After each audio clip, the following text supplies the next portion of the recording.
안녕하세요. 책 읽는 보라입니다. 오늘은 카프카의 변신을 읽어드리겠습니다. 프란츠 카프카는 1883년 프라하의 체코계 유대 상인의 아들로 출생하여 1924년에 생을 마감하였습니다. 독일의 소설가이며 프라하 대학에서 법학을 전공하고 형사, 민사 재판소 견습을 거쳐서 1908년에서 35세까지 노동자 재해보험국에 근무하는 한편 창작에 몰두하였습니다. 40세 때 디만트란 소녀를 만나 그가 생활고와 지병인 결핵으로 쓰러지기 전까지 동거하였습니다. 생전에 내놓은 작품은 사형선고, 관찰, 유형지에서, 시골 의사, 변신 등의 단편이 고작이었고 거의 무명 작가에 불과하였습니다. 사후에 친구인 막스 보로트가 미완성인 유고를 출판하여 심판, 성, 아메리카의 3대 장편을 세상에 내놓음으로써 문단의 주목을 받았습니다. 2차 대전 후에는 심판이 파리에서 각광을 받으면서 실존주의 문학으로서 20세기 문학의 최고봉의 하나로 꼽히게 됩니다. 변신은 카프카의 생전에 발표되어 그 독자적인 세계를 그린 중편으로서 일찍이 세인의 주목을 끌었습니다. 따라서 이 작품은 카프카 문학의 입문서처럼 알려져 있습니다.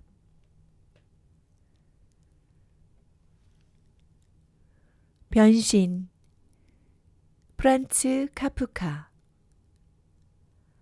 어느 날 아침 그레고르는 불안한 꿈에서 깨어났을 때 자기가 침대 속에서 한 마리의 커다란 벌레로 변해 있는 것을 깨달았다. 그는 껍질이 굳은 등을 대고 벌렁 누워 있었다. 고개를 약간 쳐드니 활처럼 불룩한 거북등 무늬에 거무스름한 배가 보였다. 그 불룩한 배 위에 이불이 간신히 덮여 있었으나 곧 벗겨질 것만 같았다.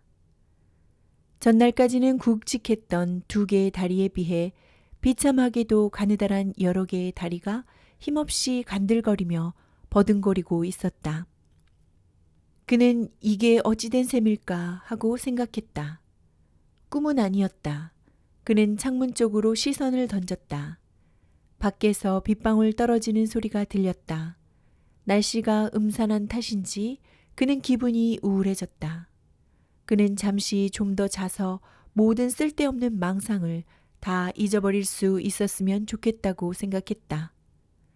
왜냐하면 그는 아무리 힘을 써서 움직이려 해도 마음대로 움직일 수가 없었고 이제껏 느끼지 못했던 옆구리가 왠지 아프기까지 했다. 제기랄, 어째서 나는 이런 고된 직업을 택했을까? 외판 사원인 그는 날마다 여행을 했다. 게다가 여행을 떠나게 되면 늘 열차 접속에 대한 걱정, 불규칙하고 좋지 못한 식사, 낯선 사람들과의 피상적인 교제 등에 대한 근심을 면할 수가 없었다. 지긋지긋하구나. 빌어먹을 것. 될 대로 되라지. 그는 벌렁 나가자빠진 채 좀 더 잠을 자야겠다고 생각했다. 사람은 잠을 자야 해. 딴 외판 사원들은 마치 자기네가 무슨 후궁의 궁녀인 것처럼 살고 있지 않은가. 예를 들면 내가 한바탕 주문을 받은 것을 기입해 두려고 오전 중에 여관으로 돌아올 때야 그들은 겨우 자리에서 일어나 아침을 먹고 있다. 내가 이런 짓을 흉내냈다간 당장 사장한테 미움받아 쫓겨날 게다. 그러나 나는 어쨌든 부모를 위해 꾹 참아왔다. 그리고 부모가 주인에게 진 빚을 갚을 만큼 내가 돈을 모으려면 앞으로 아직 5, 6년은 더 걸리겠지만 그러고 나서 나는 내 희망을 한번 실천해 볼 셈이다. 그것은 내 인생에 있어서 하나의 큰 전환점이 될 것이다. 그러나 저러나 기차는 5시에 떠난다. 그는 머리맡에 시계를 쳐다보고 아이쿠 큰일 났구나 생각했다. 벌써 6시 반인 것이다. 아니 6시 45분이었다. 자, 이제 어쩌면 좋을까? 다음 열차는 7시에 떠난다. 앞으로 15분, 그 차의 시간을 맞추려면 한바탕 바삐 서둘러야 한다. 그런데 견본들도 아직 꾸려놓지 않았을 뿐 아니라 기분이 좋지 않아서 몸이 가볍게 움직일 것 같지 않다. 설사 기차를 탈 수 있더라 손 치더라도 사장의 꾸지람은 면할 길이 없다. 왜냐하면 급사가 5시 차를 기다리고 있다가 내가 내리지 않은 사실을 이미 사장에게 보고해버렸을 것이니까. 정각 6시 45분, 그가 아직 침대에 늘어져서 일어나려는 결심도 못하고 주마등처럼 이런 모든 일을 심각하게 생각하고 있을 때 침대의 머리 쪽 문을 조심스럽게 두드리는 소리가 들렸다. 그레고르야, 너 오늘은 출발하지 않니? 어머니의 목소리였다. 그레고르는 대답하는 자기 목소리를 듣고 깜짝 놀랐다. 이제까지의 자기 목소리와는 달리 무슨 괴로운 신음소리 같았다. 그런데 곧이어 이번에는 아버지가 옆문을 두드렸다. 그레고르야, 대체 웬일이니? 또 다른 문 쪽에선 누이 동생이 애타게 불렀다. 오빠, 어디 편찮으세요? 뭐 드릴까요? 양쪽 도우를 향해서 그레고르는 될수록 자기의 이상한 음성을 억제하려 애쓰면서 띄엄띄엄 말했다. 다 준비됐습니다. 사실 그는 침대 속에서 우물쭈물 해봤자 도무지 쓸데없다는 것을 알고 일어나려 했다. 그러나 팔과 손이 다 없어진 지금 그의 가느다란 다리들은 제멋대로 수선스럽게들 움직일 뿐 말을 잘 듣지 않았다. 우선 그는 하반신을 침대 밑으로 내밀려고 했다. 그러나 그는 하반신은 볼 수도 없었고 어떤 모양으로 생겼는지 도무지 짐작할 수도 없었다. 그는 불끈 화가 나 있는 힘을 다해서 사정없이 앞으로 몸을 내밀었다. 그런데 그의 하반신은 침대 다리에 부딪혀 심한 고통을 느꼈을 뿐 그의 뜻대로 움직여주지 않았다. 그래서 우선 상반신을 침대 밖으로 끌어내려고 시도했다. 그러나 무슨 큰 벌레 같은 그의 몸은 지금 넓적하고 크고 육중한데 몸뚱아리를 움직이지 않고선 머리가 돌지 않았다. 이런 상반신을 침대 밖으로 내놓아 보려던 그레고르는 더 이상 그런 식으로 나아가다간 침대 밑으로 떨어지고 말 것 같은 불안과 머리를 다치게 될지도 모른다는 생각에 잠시 망설였다. 그러나 그는 다시 침대 속에 우물쭈물 누워있을 수는 없으며 설사 침대에서 빠져나갈 희망이 없다 하더라도 모든 희망을 무릅쓰고 어쨌든 일어나야겠다고 마음먹었다. 벌써 시계는 7시를 쳤다. 그는 몸 전체의 균형을 잡고 기를 써서 침대 밖으로 나가려 하였다. 그리하여 그가 침대에서 몸을 반쯤 일으켰을 때 이미 7시 15분이었다. 현관에서 초인종이 울렸다. 상점에서 누가 왔구나 하고 생각하니 몸이 빳빳해지는 것 같았다. 그러는 동안에도 작은 발들은 더욱 분주하게 버둥거렸다. 하녀가 현관으로 나가서 문을 열었다. 그레고르는 그 방문객의 첫 인사만 듣고도 그가 누구라는 것을 벌써 알았다. 지배인이었다. 오늘 아침 그레고르가 출발하지 않았다 해서 그의 동정을 살피기 위해 급사를 보내도 될 텐데 지배인이 직접 나온 것이다. 그레고르는 흥분해서 단단한 결심을 하고 전력을 다해 침대에서 뛰어내렸다. 쿵 하고 소리가 났다. 그러나 사실 큰 소리는 아니었다. 양탄자가 깔려 있어서 떨어지는 소리가 약화되었다. 등도 별로 아프지 않았고 또 아주 큰 소리가 난 것은 아니었는데 저 방에서 무엇이 떨어졌나 봅니다. 하고 지배인이 왼쪽 옆방에서 말했다. 그레고르는 언젠가 지배인에게서 오늘 자기에게 일어난 일과 똑같은 일이 일어날지도 모르리라고 상상해 보았다. 그럴 가능성이 사실 있을지도 모르겠다. 한데 그의 이런 상상에 대한 솔직한 대답이란 듯이 옆방에서 지배인이 발에 힘을 주어 몇 발짝 걸어다니며 에나멜 구두 소리를 내었다. 오른편 옆방에서는 그레고르에게 알리려고 누이 동생이 속삭이고 있었다. 오빠, 지배인이 오셨어요. 알았어. 하고 그레고르는 중얼거렸다. 그러나 누이 동생이 알아들을 만큼 확실하고 큰 소리는 아니었다. 그레고르야. 이번엔 옆방에서 아버지가 말했다. 지배인께서 오셨는데 네가 왜 오늘 아침에 안 떠났느냐고 궁금해하신다. 문 열어라. 여보게 잠자는군. 그 사이에 지배인이 정답게 불렀다.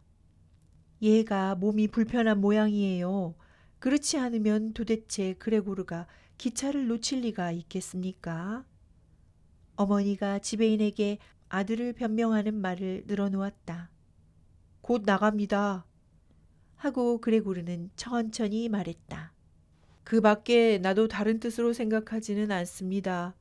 그러나 대수로운 일이 아니면 좋겠습니다.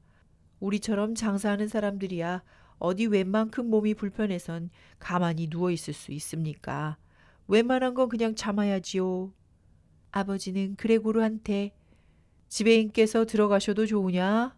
하고 초조해서 이렇게 묻고 또 도어를 두드렸다. 안 됩니다. 하고 그레고르가 말하였다. 왼쪽 방에서는 숨막힐 듯한 침묵이 흐르고 오른쪽 옆방에서는 누이 동생이 흐느껴 울기 시작했다. 도대체 그 애는 왜 울까? 내가 나가지도 않고 지배인을 내 방에 들여놓지도 않았기 때문일까?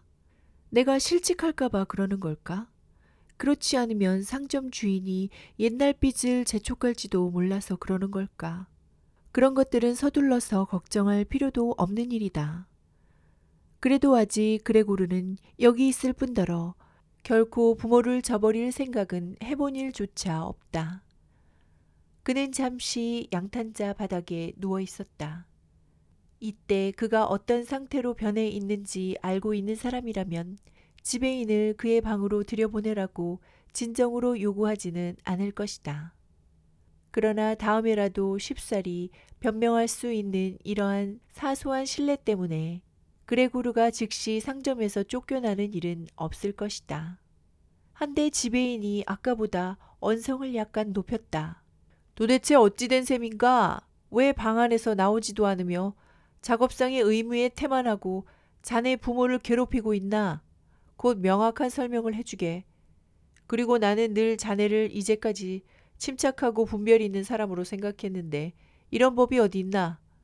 회사에서 나는 사장한테 자네를 적극 옹호해 놓고 나오기까지 했는데 지금 자네가 이상하게 구는 걸 보니 이젠 자네를 편들고 싶은 마음이 없어지는군. 그레고르는 흥분한 나머지 자기도 모를 소리를 변명한답시고 한참 늘어놓았다. 사실 그는 방문을 열고 지배인한테 자기 모습을 보여주며 직접 얘기하려 했다. 그다지도 방으로 들어오고 싶어하는 저 사람들이 내가 변한 모습을 보면 무엇이라고 말할까? 그들은 틀림없이 깜짝 놀랄 것이다. 그때 그 이상 변명할 필요도 없으니 그저 잠자코 있으면 된다. 그리고 만일 그들이 나의 모든 것을 아무렇지도 않게 생각한다면 그때는 나도 더 이상 흥분할 필요는 없으니 바삐 서두르면 8시 차는 탈 수 있을 게다. 몸을 일으키려던 그레고르는 처음엔 몇 번이나 반들반들한 머리장에서 미끄러졌다. 그러나 마침내는 몸을 뒤흔들며 꼿꼿이 일어설 수 있었다. 그때 그는 가까이 있는 의자 뒷전에 몸을 던졌다. 그 의자 등받이를 조그맣고 가느다란 발들로 꼭 붙들었다. 그때 지배인의 말소리를 들을 수 있었다. 한마디라도 알아들으셨습니까? 확실히 저희들을 놀리고 있는 것은 아니겠죠? 천만의 말씀입니다. 그레고르의 어머니는 울먹였다. 틀림없이 저 애는 병이 중에서 신음소리를 낸 거예요. 얘야, 그레테야. 옆방에서 그레고르의 누이 동생이 네 하고 대답했다. 빨리 의사한테 갔다 오느라. 오빠가 병이 났어. 빨리 의사를 불러와. 지배인은 이때 그레고르의 말소리에 대해 짐승의 목소리라고 단정했다. 그러자 그레고르의 아버지가 부엌에다 대고 손뼉을 치며 말했다.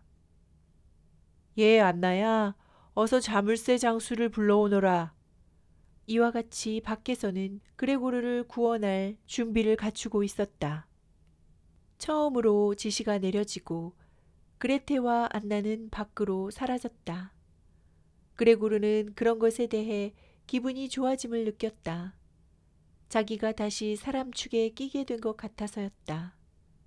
그리고 의사와 자물쇠 장수에 대해서는 이들이 확실히 분간도 하지 못하면서 두 사람이 어떤 커다란 놀라운 성과나 비상수단 같은 것이라도 보여주지 않을까 기대하고 있었다. 그레고르는 의자를 천천히 문 쪽으로 밀고 나갔다. 거기서 그는 의자를 떠나 문짝에 가서 매달리다시피 문을 붙잡고 꼿꼿이 섰다. 그의 발바닥에서는 약간 끈적거리는 액이 분비되었다. 그대로 과격한 운동과 긴장을 풀고 잠시 쉬었다. 그런 다음 문에 선 채로 그레고르는 입으로 열쇠 구멍에 열쇠를 돌리기 시작했다. 이빨이 하나도 남아있지 않은 게 유감스러웠다. 그러나 옆방에서 지배인이 그레고르 방에서 열쇠 돌리는 소리가 들립니다. 하는 말을 듣고 그레고르는 원기 소슴을 느꼈다. 그러나 모두들 부모님까지도 그레고르 기운을 내라 고 자기에게 성원을 보내주었으면 하고 바랐다. 어쨌든 모든 사람들이 그가 지금 애쓰는 것을 긴장한 태도로 주목하고 있다는 생각이 들자 그는 있는 힘을 다해서 정신없이 열쇠를 물고 늘어졌다. 열쇠가 돌아가자 그의 몸도 그 주위를 뱅뱅 돌았다. 이윽고 찰칵하고 자물쇠가 열리는 맑은 소리에 그레고르는 제정신으로 돌아왔다. 숨을 돌리며 자물쇠 장수가 다 무슨 소용이냐고 중얼거렸다. 그리고 문을 활짝 열어젖히고 문의 손잡이 위에 고개를 올려놓았다. 어쨌든 문이 열렸다.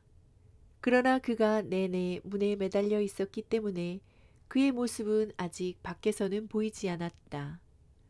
그는 우선 천천히 문의 모서리를 따라서 바깥쪽으로 몸을 돌려야만 했다. 더구나 방 안으로 들어오는 문 앞에 벌렁 나자빠져 있게 될 추태를 보이지 않기 위해서는 각별히 조심해야 했다. 그는 그때까지도 이런 어려운 동작에 마음이 쏠려서 다른 것에 주의를 기울일 겨를이 없었다. 오 하고 신음하듯이 내뱉는 지배인의 놀라는 소리가 바로 옆에서 들렸다. 그레고르를 바로 문 가까이에서 본 지배인은 주책 없이 딱 벌린 입에 한쪽 손을 대고 뒤로 어물어물 물러나기 시작했다. 그레고르의 어머니는 두 손을 꽉 맞잡고 처음에는 그레고르 쪽으로 두어 걸음 걸어가다가 갑자기 쓰러지고 말았다. 그리고 그레고르의 아버지는 증오에 가득 찬 표정으로 마치 그레고르를 방 안으로 몰아넣으려고 하는 것처럼 주먹을 불긋 쥐었으나 여러 사람이 있는 거실을 불안스럽게 두리번거리다가 두 손으로 눈을 가리더니 뚱뚱한 가슴을 들먹이며 울기 시작했다. 그레고르는 그 방으로 들어갈 생각도 못하고 빗장이 걸린 한쪽 문에 기대고 서 있었기 때문에 몸을 밖에다 반쯤 드러내고서 머리를 갸우뚱 기울인 자세로 여러 사람을 엿보고 있었다. 밖에는 아직 비가 내리고 있었으며 거실의 식탁 위에는 아침 먹은 접시들이 가득 놓여 있었다. 아버지에게는 아침 식사가 하루 중에서 가장 중요한 식사였던 까닭이다. 그런데 하고 그레고르가 입을 열었다. 그는 자기 한 사람만이 냉정한 태도를 유지하고 있다는 사실을 똑똑히 의식하고 있었다. 곧 옷을 입고 견본을 꾸려가지고 출발하겠습니다. 지금 출발해도 괜찮습니까? 지금 당장은 일할 능력이 없습니다만 지금까지 제가 잘 한 것을 참작해 주신다면 장차 더 부지런히 일을 하겠습니다. 부디 회사에선 제 편을 들어주십시오. 그러나 지배인은 그레고르의 첫마디 말을 듣자 몸을 옆으로 돌려버리더니 가끔 그레고르를 어깨너머로 뒤돌아보다가 그레고르에서 눈을 떼지 않은 채 문 쪽을 향해 뒷걸음질 쳤다. 그리하여 마침내 현관 입구에 있는 방으로 피해갔다. 그레고르는 이런 일 때문에 상점에 있어서의 자기의 지위가 극도로 위험하게 되는 것을 피하려면 지배인으로 하여금 이와 같은 기분을 간직한 채 떠나게 해서는 절대로 안 된다고 깨달았다. 부모님은 오래전부터 그레고르가 그 회사에서 착실하게 일하기만 하면 자기네 생활은 어쨌든 문제없다고 생각해오고 있었으며 그레고르가 판매 여행에서 얼마나 피로를 느끼는지 잘 모르고 있었다. 게다가 지금은 눈앞에 놀라운 일 때문에 장래의 일까지는 생각하지 못하고 있었다. 그러나 그레고르는 바로 그 장래의 일을 열려한 것이다.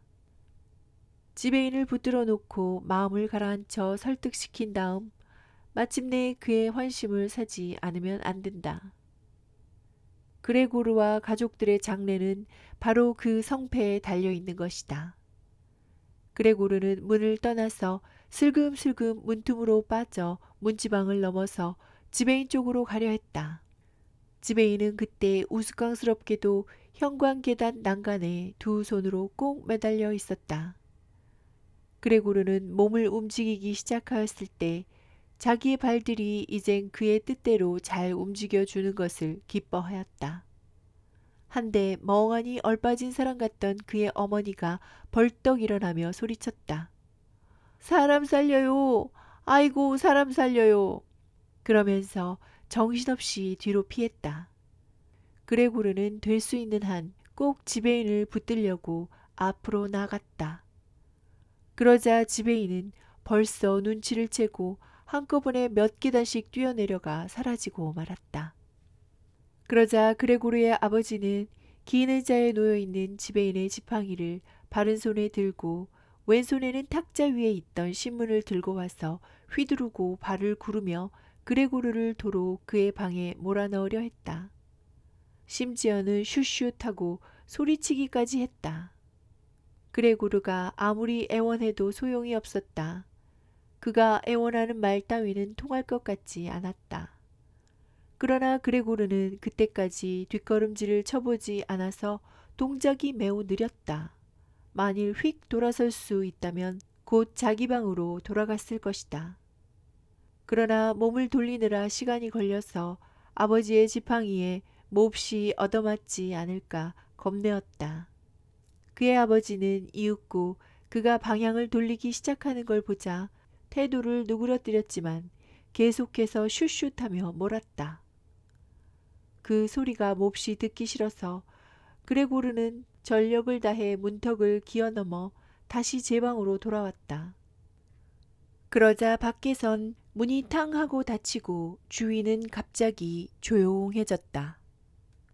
저녁 어두워질 무렵에야 비로소 그레고르는 실신 상태와 같은 괴로운 잠에서 깨었다. 밖에 가로등 불빛이 여기저기 천장과 가구 위에 푸르스름하게 비치고 있었다. 그러나 아래쪽 그레고르의 침대 부근은 깜깜했다. 그는 그때야 비로소 귀중하게 생각하기 시작한 촉각으로 어물어물 바닥을 더듬어가며 기어서 문 쪽으로 갔다. 거기에는 달콤하게 구미를 돋구는 우유가 가득히 들어있고 또 흰빵 조각이 들어있는 양재기도 있었다. 몹시 배고픔을 느꼈던 그는 기뻐서 웃을 뻔했다. 그는 곧 눈 위까지 잠기도록 머리를 우유 속에 쳐박았다. 그의 누이 동생이 일부러 들여다 놓아준 우유임이 분명한데 전혀 맛이 없었다. 그것을 느끼자마자 그게 지긋지긋하게 싫어서 몸을 돌려 방 한가운데로 기어와 버렸다. 집안은 아주 고요했다. 그의 어머니나 누이 동생한테 저녁 신문을 읽어주곤 하던 아버지의 목소리도 지금은 전혀 들리지 않았다. 집안이 어쩌면 이렇게 조용할까? 하고 그레고르는 혼잣말을 하며 가만히 눈앞의 어둠 속을 바라보면서 자기가 부모나 누이 동생을 위해서 이런 훌륭한 집에서 살림을 마련해 줄 수 있었다는 것을 무엇보다도 자랑스럽게 생각하였다. 한데 모든 평화와 행복과 만족이 이젠 왜 이렇게 무서운 상태로 변화했을까? 그레고르는 이러한 상태를 생각하지 않으려고 캄캄한 방 안을 이리저리 기어다녔다. 이렇게 오랜 시간이 흐르는 동안 한 번은 옆문이 또 한 번은 다른 쪽 문이 조금 열리다가 그만 닫혀버렸다. 누가 방 안으로 들어오려고 하면서도 망설였던 모양이었다. 다음 날 아침까지도 그의 방에는 아무도 들어오지 않았다. 그래서 그레고르는 이제부터 자기의 생활을 어떻게 꾸려갈까 혼자서 조용히 생각해 볼 수 있었다. 그러나 별 수 없이 바닥에 벌렁 누워 있어야 할 높고 텅 빈 방 안이 이젠 별로 이유도 없이 은근히 싫어졌다. 그리고 거의 무의식 중에 몸을 돌려 소파 밑으로 기어 들어갔으나 부끄러움을 금할 수 없었다. 약간 등허리가 내눌리며 머리를 제대로 들 수가 없었지만 방 안의 다른 데보다는 나은 것 같았다.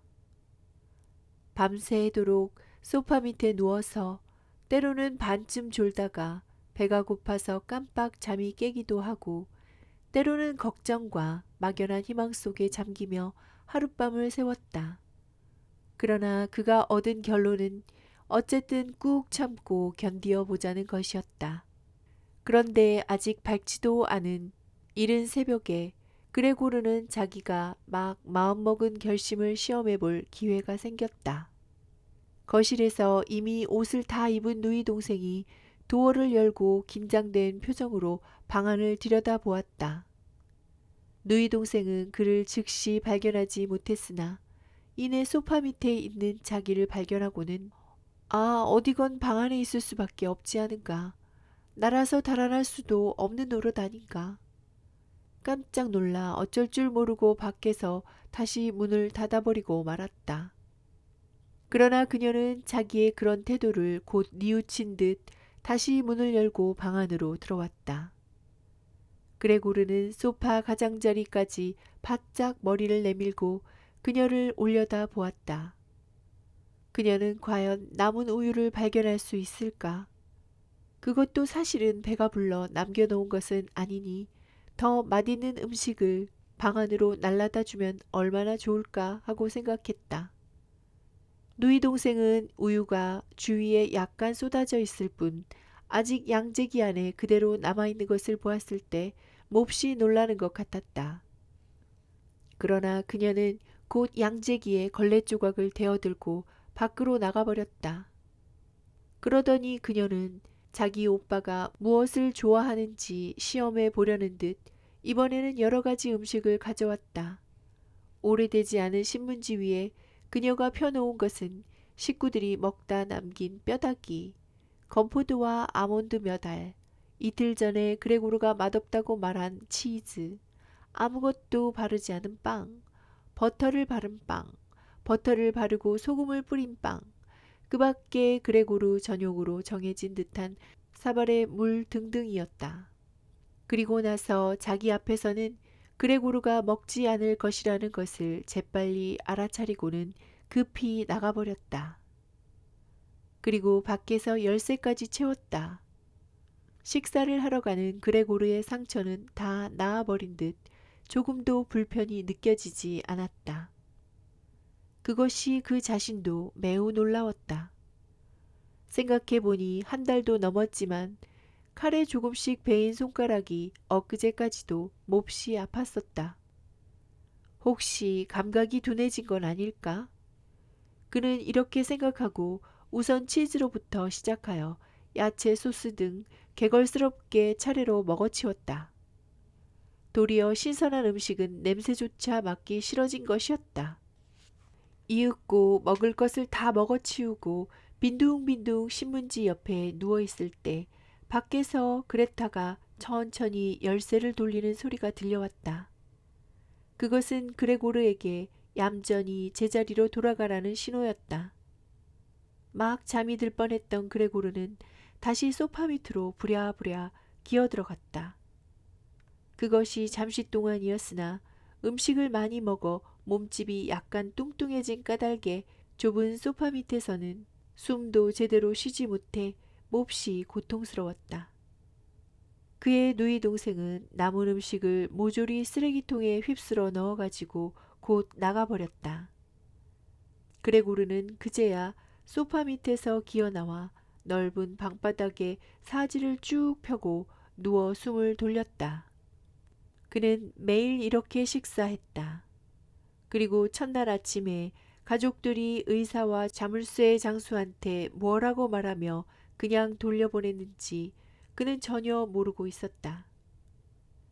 그와 가족들은 벌써부터 아예 대화가 없었던 것이다. 왜냐하면 아무도 그레고르가 하는 말을 이해할 수 없었고 누구나 그레고르가 다른 사람들이 하는 말을 이해할 수 있으리라고는 생각하지 않았기 때문이었다. 그래서 그레고르는 그저 부모가 딴 방에서 말하는 소리나 그레테가 그의 방에 들어와서 아, 오늘 식사는 맛이 있었나 봐? 또는 아이쿠 또 그대로 남겼네 하고 혼자 중얼거리는 소리를 듣는 것만으로 만족해야 했다. 한편 옆방에서는 이틀 동안에 가끔 그의 가족들이 의논하는 소리가 들렸다. 하녀는 바로 첫날에 이 사건에 관해서 다른 사람에겐 절대로 말하지 않겠다고 엄숙히 맹세하고 집을 나갔다.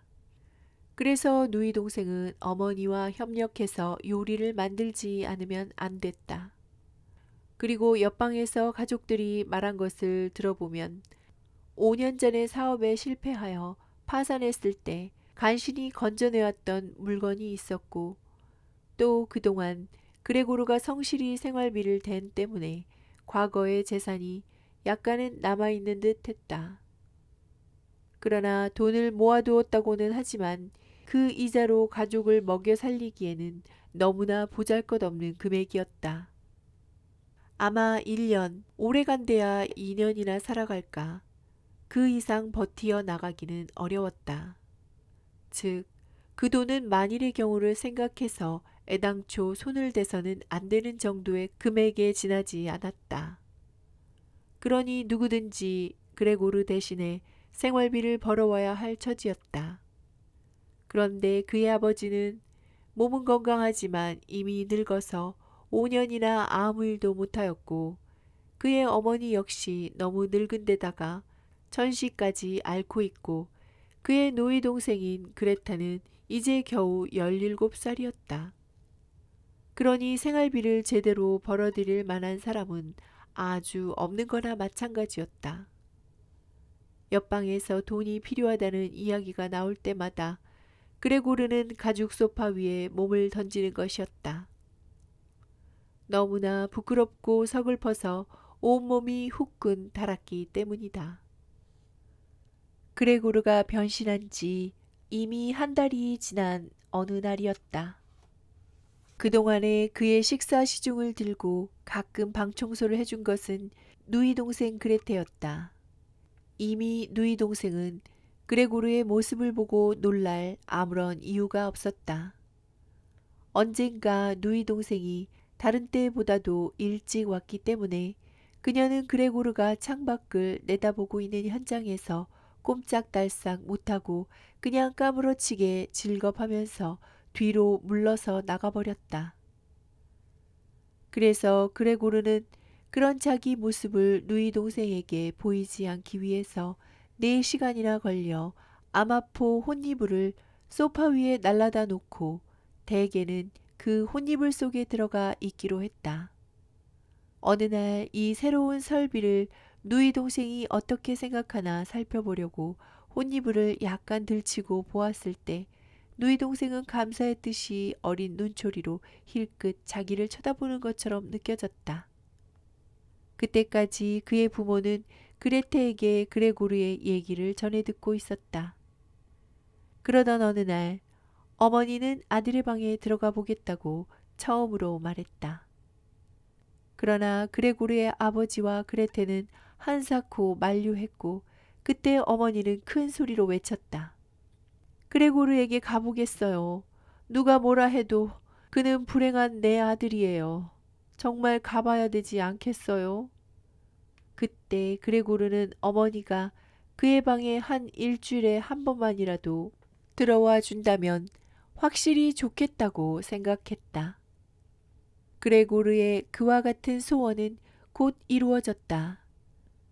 그는 가만히 누워있자니 밤 동안만 하더라도 괴로움을 느낄 정도여서 끊임없이 벽이나 천장을 가로 세로 아래 위로 기어다니면서 기분을 전환시켜 보려고 애썼다. 누이 동생은 그레고르가 혼자서 고안한 이 새로운 취미를 곧 알아챘다. 그래서 그녀는 그레고르가 될 수 있는 대로 넓은 데서 기어다닐 수 있도록 하기 위해 그가 여기저기 찐득찐득한 점액의 자국을 남겨놓은 가구를 내가기로 마음먹었다. 그래서 그녀는 어느 날 아버지 몰래 어머니를 동원한 것이다. 그의 어머니는 아들 생각에 기뻐 어쩔 줄을 모르고 달려왔으나 그레고르는 자기의 달라진 몸을 보일 수가 없어서 몸을 소파 위에 혼이불 속에 꼭꼭 감추었다. 한편 그레테를 뒤따라온 그의 어머니 역시 얼마 전부터 아들의 방에 와보고 싶어 했으면서도 아들의 모습을 볼 용기가 안 나는지 오히려 소리를 죽여가며 딸과 함께 방 안의 가구들을 조심스럽게 내어가기 시작했다. 그들은 15분이나 일을 계속하고 나서 어머니가 말했다. 이 머리장은 여기 그대로 남겨두는 것이 좋을 뻔했구나. 우선 너무 무거워서 아버지가 돌아오시기 전에는 일을 끝낼 수 없을 것 같고 이대로 놔둔다면 그레고르가 기어다니는데 방해가 될 것이고 둘째로는 가구를 죄다 치워버렸다고 해서 과연 그레고르가 좋아할지 모르잖니? 머리장을 치우고 텅 빈 벽을 보니 어쩐지 마음이 몹시 허전하구나. 그레고르도 방 안이 텅 비게 되면 틀림없이 쓸쓸함을 느낄 거야. 그레고르는 그 소리를 듣자 몹시 고민스러워졌다. 가구가 다 없어져서 방 안이 텅 빈다면 기어다니기야 훨씬 좋겠지만 인간이었던 그의 과거를 다 잊어버리게 될지도 모르기 때문이었다. 그러나 누이 동생의 생각이 그렇지 않으니 섭섭했다. 누이 동생은 어머니의 충고로 자기의 결심을 반복시키려고 하지 않았다. 그리하여 할 수 없이 머리장을 내어가고 이번에는 책상을 끌어내기 시작했다. 고민하던 그레고르는 결국 방 안에 제 물건들을 몽땅 다 빼앗길 수는 없다고 생각했다. 그래서 두 여자가 책상을 끌고 나간 사이에 그레고르는 후딱 소파 밖으로 기어나와서 우선 어디로 갈까 망설이다가 4번이나 방향을 바꾸어 기어다녔다.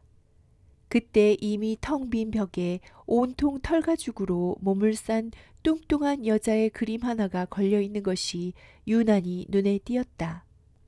그는 재빨리 기어 올라가서 그림 틀의 유리 위에 몸을 찰싹 붙였다. 후끈거리던 배가 시원해서 기분이 좋았다. 다른 건 다 뺏겨도 이 그림만은 뺏기지 않을 생각에서였다. 그들은 오래 쉴 사이도 없이 곧 다시 돌아왔다. 자, 이번에 무엇을 내갈까요? 하고 그레테가 어머니의 몸을 한 팔로 껴안고 서서 방안을 두리번거리며 말했다. 그때 그레테의 시선과 벽에 붙어있는 그레고르의 시선이 마주쳤다. 그러나 어머니가 놀랄까봐 자신을 억제하면서 고개를 어머니에게 수그리고 말했다. 어머니, 잠깐 동안만 방으로 돌아가요. 그레테의 의도가 어머니를 안전하게 모셔놓고 자기를 벽에서 쫓아내려고 하는 것임을 그레고르도 잘 알았다. 그러나 그레테의 말은 도리어 어머니의 마음을 불안하게 했다. 어머니는 방 안을 휙 둘러보다가 꽃무늬의 벽지 위에 커다랗고 누런 반점을 발견하고 그것이 그레고르라고 확실히 알기도 전에 날카로운 비명을 질렀다. 아이고 머니, 아이고 머니나. 절망한 듯이 소파 위에 쓰러지더니 그만 꼼짝달싹도 못하였다. 어머나 오빠. 누이 동생은 그레고르를 날카로운 눈초리로 쏘아보면서 악을 썼다. 그러고는 약을 가지러 옆방으로 뛰어갔다. 그레고르도 도와주고 싶었으며 전과 같이 누이 동생에게 어떤 충고라도 해줄 수 있을 것 같았다. 그러나 막상 따라가긴 했어도 충고는커녕 그레테 뒤에 우두커니 서 있을 수밖에 없었다. 그런데 그레테가 무심코 뒤를 돌아다 보았을 때 또 한 번 깜짝 놀라 손에 들고 있던 약병이 떨어져 산산이 부서지고 말았다. 깨진 조각 하나가 그레고르의 얼굴에 상처를 입혔다. 그러나 그레테는 곧 다른 약병을 찾아가지고 어머니에게 달려갔다. 결국 이럴 수도 저럴 수도 없게 된 그레고르는 감히 다시 제 방으로 들어갈 생각도 못하고 거실의 가구 위의 천장을 이리저리 기어다녀 보았다. 그러다 걱정과 가책이 어지러움으로 느껴져 큰 책상 위에 떨어져 잠시 동안 가만히 누워 있었다. 그때 초인종이 울리고 그레테가 문을 열었다. 아버지가 돌아오신 것이다. 어머니가 기절하셨어요. 그러나 이젠 괜찮아요. 글쎄 오빠가 기어 나와 있었어요. 네, 그럴 줄 알았다. 그래서 너희들에게 늘 말하지 않더냐. 그래도 엄마와 너는 들을 생각도 하지 않더니 이 꼴을 당하지 않았느냐. 그레고르는 아버지가 자기가 난폭한 짓을 저질렀다고 오해한다는 사실을 확실히 알아차릴 수 있었다. 그는 자기 방으로 사라져야 한다고 생각하고 우선 자기 방의 도어에다 몸을 착 붙였다. 그런데 이미 거실에 들어온 그의 아버지가 아! 하고 소리쳤다. 그레고르는 그 소리에 머리를 돌려 아버지를 쳐다보았다. 그리고 그는 깜짝 놀랐다. 그럴 수밖에 없는 것이 그의 아버지는 금단추 달린 청색 제복을 입고 있었던 것이다. 제모에는 노란 금실로 큰 글자가 수놓여진 것으로 미루어 보아 언제부턴가 그의 아버지는 생활비 때문에 은행의 수위 아니면 급사가 된 것이 분명했다.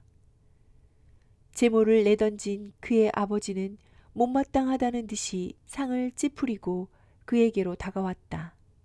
아버지가 여느 때와 달리 발을 번쩍번쩍 들며 걸어왔을 때 그레고르는 넓은 장화바닥을 보고 깜짝 놀랐다. 그래서 그레고르는 아버지가 다가오면 쫓기듯이 달아나며 아버지가 걸음을 멈추면 자기도 멈추고 아버지가 움직이는 기색이 보이면 앞으로 피해 달아났다. 이렇게 그들은 별로 소동을 일으키지 않은 채 방 안을 빙빙 돌아다녔다.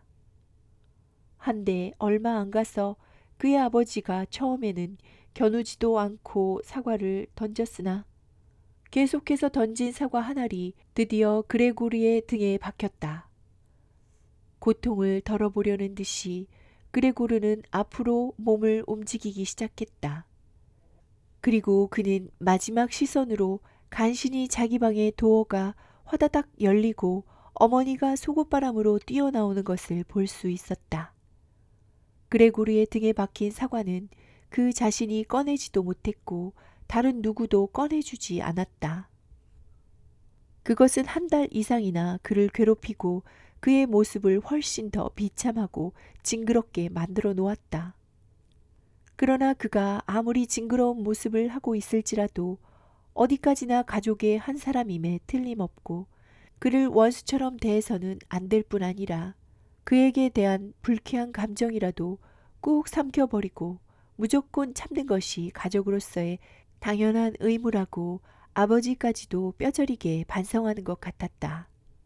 아무리 그레고르가 부상으로 영원히 활동력을 잃어버리고 얼마간은 자기 방을 건너가는데도 오랜 시간이 걸리기는 했지만 그런 반면에 자기 생각으로는 다음과 같은 방법으로 충분히 만족할 만한 보상을 받게 된 셈이다.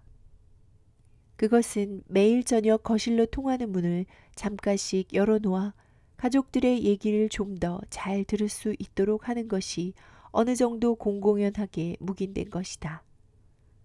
아버지는 저녁 식사를 하고 나면 곧 안락 의자에 앉아 잠이 들었고 어머니와 누이 동생은 서로 조용히 하라고 경고했고 어머니는 어느 양장점에 일을 밤늦게까지 했고 여점원으로 취직한 누이 동생은 장차 더 좋은 취직 자리를 얻으려고 저녁 되면 속기술과 프랑스어를 공부하고 있었다. 이렇게 모두 시달리고 지친 가족들 중에 누가 그레고르를 돌봐주겠는가. 더구나 살림이 자꾸 어려워지기만 하니 하녀를 둘 수가 없어 웬 뼈대 굵은 할멈이 요즘에는 아침과 저녁에만 잠깐씩 와서 힘드는 일을 거들어주고 가는 것 같았다. 그의 아버지는 하급 은행원에게까지 아침 식사를 날라다 주고 그의 어머니는 알지도 못하는 사람들의 옷에 바느질을 하느라고 온갖 무리를 다하며 그의 누이 동생은 손님들이 요구하는 대로 카운터 뒤에서 이리저리 종일 뛰어다녀야만 했다.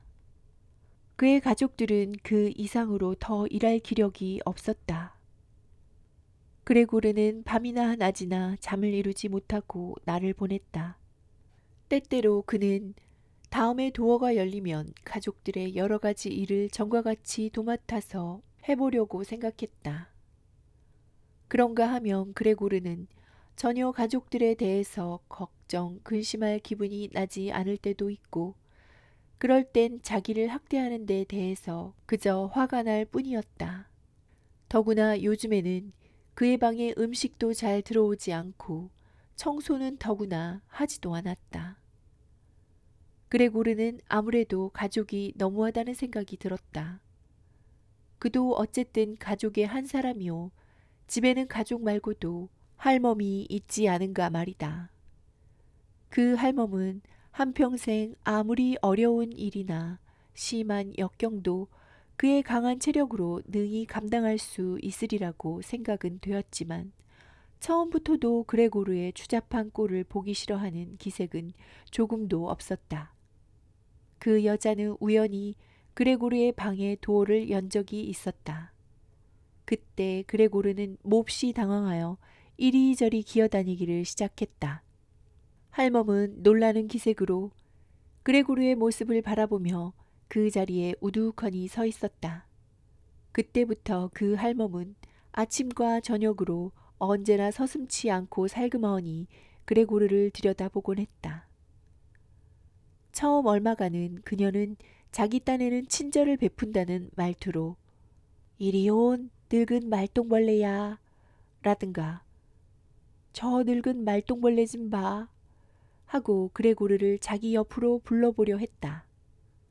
그럴 때마다 그레고르는 꼼짝도 않고 가만히 있었는데 어느 비오는 날인가 그 할멈이 제멋대로 그를 괴롭힐 때는 그만 우라통이 치밀어 할멈을 향해 덤빌 것처럼 몸을 움직였다. 그러자 이 괴상한 할멈은 놀라기는커녕 오히려 문 옆에 의자를 번쩍 집어 높이 치켜들었다.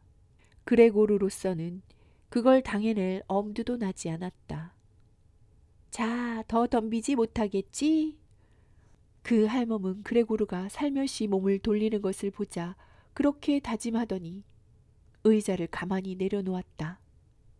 한편 그의 부모는 아무리 애써도 생활비가 모자라는지 요즘에는 살림방 하나를 세 사람의 하숙인에게 빌려주었다. 그레고르가 어느 때 문틈으로 확인한 바에 의하면 세 사람이 다 털보였다. 이 하숙인들은 저녁 식사 때 거실을 이용했기 때문에 이젠 그쪽 방문이 전과 달리 잘 열리지 않았다. 그런데 언젠가 할멈이 거실의 도어를 약간 열어놓은 채 내버려 둔 적이 있었다. 도어는 저녁 때 하숙인들이 거실로 들어와서 불을 켤 때까지 열려 있었다. 바로 이날 저녁 부엌 쪽에서 바이올린 소리가 이쪽으로 들려왔다. 그레고르가 변신한 후 처음으로 들어보는 소리였다. 하숙인들은 벌써 저녁 식사를 끝마치고 한가운데 앉은 두목격의 남자가 신문을 끄집어내어 두 사람에게 한 장씩 나눠주었다. 바이올린 소리가 들려왔을 때 그들은 그 소리에 신기하게 주의가 끌린 듯 일어나 부엌 앞에 도어 쪽으로 살금살금 걸어갔다. 그레고르의 아버지는 여러분, 바이올린 소리가 듣기 싫으세요? 그러면 그만두게 하지요. 하였다. 천만에요. 하고 하숙인 하나가 대답했다. 아가씨께서 이 방으로 오셔서 연주해 주시면 오히려 좋겠는데요. 네, 그렇게 하지요. 하고 그의 아버지는 침착한 태도로 연주할 준비를 갖춘 그레테를 데려왔다. 누이 동생은 바이올린 켜기를 시작했다. 그레고르는 바이올린 소리에 끌려 자기도 모르게 머리를 거실 쪽으로 내밀고 있었다. 그러나 거실에서는 모두들 바이올린에다가 정신을 쏟고 있어서 그가 거실로 머리를 내밀고 있다는 것은 아무도 알아채지 못하였다. 가족들은 완전히 바이올린 연주에 황홀해서 정신이 팔려 있었다. 하숙인들도 처음에는 두 손을 바지 주머니에 넣고 누이 동생의 바로 뒤에 자리 잡고 앉아 있었다. 그러나 그들은 그레테의 바이올린 연주에 곧 실증을 내더니 한눈을 팔기 시작하였다. 그는 그레테의 옆으로 가서 그녀의 치맛자락을 끌어당겨서 누이 동생 바이올린을 가지고 자기 방으로 건너와 주었으면 하는 뜻을 알려주려고 했다. 왜냐하면 자기만큼 그 연주를 칭찬해주는 사람이 아무도 없었기 때문이다. 잠자씨! 하고 하숙인 하나가 아버지에게 소리쳤다. 그리고 그들 쪽으로 기어나간 그레고르를 손가락으로 가리켜 보였다. 바이올린 소리가 뚝 그쳤다. 하숙인들은 벼랑간 화를 내기 시작했다. 그레고르 같은 것이 한 집에 살고 있었다는 사실을 꿈에도 모르고 있다가 그제야 알게 되어 화를 냈는지 모르지만 아무튼 그들은 제각기 선언했다. 난 이 자리에서 선언하지만 현재 이 집과 이 가족들 속에 감돌고 있는 불쾌한 분위기를 고려해서 방을 해약합니다. 물론 지금까지의 방세는 한 푼도 지불할 수 없으며 어떠한 손해배상 청구를 당신에게 제기할 것인지 이 점을 신중히 생각해 볼 작정입니다. 그들이 이렇게 말하고 사라진 후 그레고르의 아버지는 힘없이 의자에 주저앉았다. 그레고르는 자기의 계획이 실패한 것에 대한 실망과 오랫동안 굶주림으로 몸이 쇠약해서 꼼짝하지 않고 조용히 누워 있었다. 그는 지금 당장이라도 자기 몸 위로 여러 가지 물건들이 한꺼번에 쏟아질 것을 확실히 느끼면서 그 순간을 기다리고 있었다. 이때 그레테가 손으로 탁자를 치며 입을 열었다. 어머니, 아버지, 이젠 더 이상 못 견디겠어요. 저런 괴물을 계속해서 오빠라고 부르지 못하겠어요. 저런 괴물은 어서 없애버려야 해요. 저런 것과 함께 먹고 살기 위해 우리들은 이미 할 수 있는 일은 모든 것을 다 했잖아요. 이젠 저걸 없앤다 해도 우리들을 나무랄 사람은 아무도 없어요. 그래, 네 말이 옳다. 그레고르의 아버지가 중얼거리듯 말했다. 그의 어머니는 넋 빠진 사람의 눈초리로 손을 입에 대고 기침을 하기 시작했다. 그레테가 다짐하듯 말을 이어갔다. 우리는 저걸 없애야 돼요. 어쩐지 저건 곧 아버지와 어머니의 목숨을 뺏을 것 같기만 해요. 이처럼 끝없는 두통거리를 집안에 두고 어떻게 더 이상 참을 수 있겠어요. 저놈이 우리 마음을 조금이라도 알아주었으면. 하고 그레고르의 아버지가 한탄하듯 말했다. 그렇게 하는 수밖에 없어요. 내쫓아야 한다고요. 우리들은 저걸 너무 오랫동안 그레고르로 생각해왔어요. 만일 정말 그레고르라면 우리들을 괴롭히며 하숙인들을 쫓아내는 짓을 하겠어요? 저것은 내 오빠가 아니에요. 나중에는 우리들까지 이 집에서 쫓아낼 거예요. 저것 좀 보세요, 아버지. 그러나 그레고르로서는 자기 방으로 돌아가기 위해 몸을 돌렸을 뿐이지 누이 동생을 놀래줄 생각은 추호도 없었다. 이윽고 그가 방 안에 들어가자마자 이내 성급히 도어가 닫히더니 열쇠가 꽉 잠기고 그대로 방 안에 갇히고 말았다. 그렇게 열쇠를 채운 것은 그레테였다. 그레고르는 누이 동생의 말이 정당하다고 생각했다. 그는 움직이기 힘들 정도로 기운이 쇠해진 걸 느끼며 교회에서 탑시계가 새벽 3시를 칠 때까지 이처럼 허전하고 고요한 명상에 잠겨 있었다. 창밖이 환하게 밝아오기 시작한 것을 그는 짐작할 수가 있었다. 그때 그의 머리가 자기도 모르게 밑으로 푹 수그려졌다. 그리고 그의 콧구멍으로부터 마지막 숨이 힘없이 흘러나왔다. 이튿날 아침 일찍이 온 할멈이 보통 때처럼 슬쩍 그레고르의 방을 들여다보았으나 처음에는 아무런 이상도 발견하지를 못했다. 할멈은 그레고르가 일부러 그렇게 불쾌한 모습을 취하고 있다고 생각하고 마침 손에 들고 있던 길다란 빗자루로 그레고르를 건드려 보았다. 그래도 아무 반응이 없자 할멈은 그레고르의 몸을 쿡쿡 쑤셔보았다. 그러나 그레고르가 아무 반응이 없이 떠밀려 나자 할멈은 아무래도 이상하다는 듯이 그레고르를 주의 깊게 살펴보았다. 곧 그 진상을 알게 된 할멈은 눈이 휘둥그레져서 갑자기 부부의 침실로 달려가 문을 열어젖히고 큰 소리로 이렇게 외쳤다. 좀 가봐요.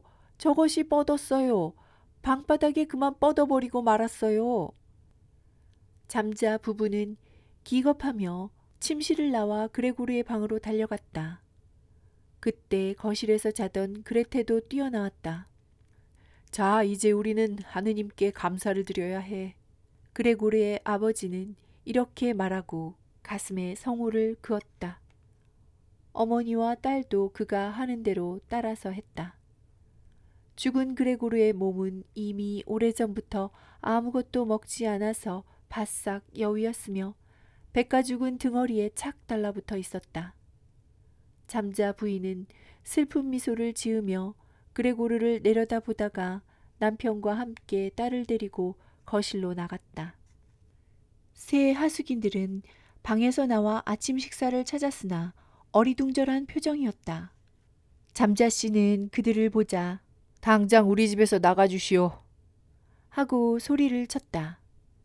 하숙인들은 잠자 씨의 그 도련한 요구에 잠시 어리둥절해 있다가 이내 고개를 끄덕였다. 그렇다면 곧 나가지요. 그러고 나서 즉시 그들은 자기네 방으로 돌아가 짐을 싸들고 무뚝뚝한 인사와 함께 나가버렸다. 그들은 오늘 하루를 쉬면서 산보나 하기로 결정하고 곧 자기의 책상에 가서 각자 결근계를 썼다. 그럴 즈음 할멈이 아침 일이 끝났으니 집으로 돌아가겠다고 말했기 때문에 결근계를 쓰고 있던 세 사람은 얼굴을 들지도 않고 고개만 끄덕였다. 그러나 할멈은 선뜻 나가지 않고 우물쭈물하고 있었으므로 왜 그러고 있소? 하고 잠자씨가 물었다. 할멈은 도어 옆에 서서 마치 가족들에게 반가운 소식을 전해주려는 듯 미소를 지었다. 저 옆방에 있는 그것을 치워버릴 걱정은 조금도 안 하셔도 돼요. 벌써 제가 다 치웠답니다. 할멈이 요란스레 집을 나가자 할멈이 저녁에 다시 오면 아주 내보내버려 하고 잠자씨가 말했으나 그의 부인이나 딸은 아무 대꾸도 하지 않았다. 애써서 간신히 얻은 마음의 안식이 할멈 때문에 다시 수포로 될 것처럼 생각되었기 때문이다. 아내와 딸은 일어나서 창문께로 가서 서로 부둥켜 안고 있었다. 잠자 씨는 의자에 앉은 채 두 사람께로 몸을 돌리더니 조용히 그들을 쳐다보고 있었다. 이윽고 그는 자, 그만 이리들 와. 지난 일들을 더 생각해서 뭘 해. 이제는 나도 좀 편안하게 해달란 말이야. 했다. 아내와 딸은 그에게로 달려가 그를 위로한 다음에 결근계를 썼다. 그리고 그들은 모처럼 함께 집을 나섰다. 몇 달 만에 전차를 타고 교회로 나갔다. 전차에는 오붓하게 그들 가족뿐이었다. 따뜻한 햇빛이 차창을 통해 그들을 비춰 주었다. 그들은 편한 자세로 몸을 기대고 장래의 일에 대해서 이야기했다. 가만히 생각해 보면 그들의 앞날은 전혀 희망이 없는 것도 아니었다. 왜냐하면 이제까지 서로 물어볼 기회조차 없었지만 이렇게 서로 얘기해 보니 세 사람의 직업은 매우 훌륭한 것이며 특히 앞으로 더욱 유망할 것처럼 느껴졌다. 우선 당장의 집안 환경을 개선하는데 가장 큰 문제는 이사만 가면 쉽사리 해결될 것 같았다. 그들은 그레고르가 택한 현재 주택에서 계속 살아왔던 것이다. 그런데 앞으로 현재 주택보다도 싼 그리고 위치도 좋고 실용적인 주택을 택하기로 했다. 그들이 이와 같이 대화하고 있는 동안 잠자 부부는 점점 활기를 띠는 딸의 모습을 보고 거의 동시에 같은 것을 눈치챘던 것이다. 즉 크레테는 요즘 얼굴빛이 창백해지도록 갖은 고생을 했지만 이제는 토실토실 예쁘게 피어나는 처녀의 자태가 되어감을 동시에 눈치챈 것이다. 잠자 부부는 말도 하지 않고 그레테에게 이제는 슬슬 좋은 신랑감을 얻어주어야 할 때가 왔다고 생각했다. 그리고 드디어 전차가 목적지에 도착했을 때에 딸은 제일 먼저 일어나 젊고 싱싱한 육체를 쭉 폈다.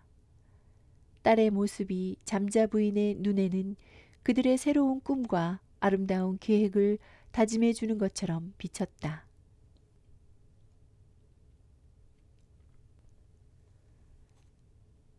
여기까지 카프카의 변신이었습니다. 주인공 그레고르는 성실하고 근면한 판매원이죠. 그는 하루아침 잠을 깨었을 때 한 마리의 커다란 곤충으로 변신된 자신을 깨닫습니다. 그는 이 결정적인 자기 모순에서 오는 숙명의 탈을 쓰고 몇 달 동안 고통에 시달리다가 결국은 비참하게 죽게 됩니다. 이 작품에는 특별히 전개되는 스토리의 발전도 찾아볼 수 없고 다만 소시민 가족의 평범한 생활을 사실적으로 다루어서 묘사했을 뿐입니다. 또 자연주의적인 소설에서 나타나는 인과성으로 볼 때도 이야기의 줄거리부터가 모순투성이인데다가 수수께끼와 같은 엽기적인 내용으로 가득 차 있죠. 왜 주인공이 벌레로 변신했을까? 그 점에 대해서는 아무런 설명도 없이 기정사실로 다루고 있습니다. 더구나 놀라움도 없이 각성의 순간부터 이야기가 진행되는데요.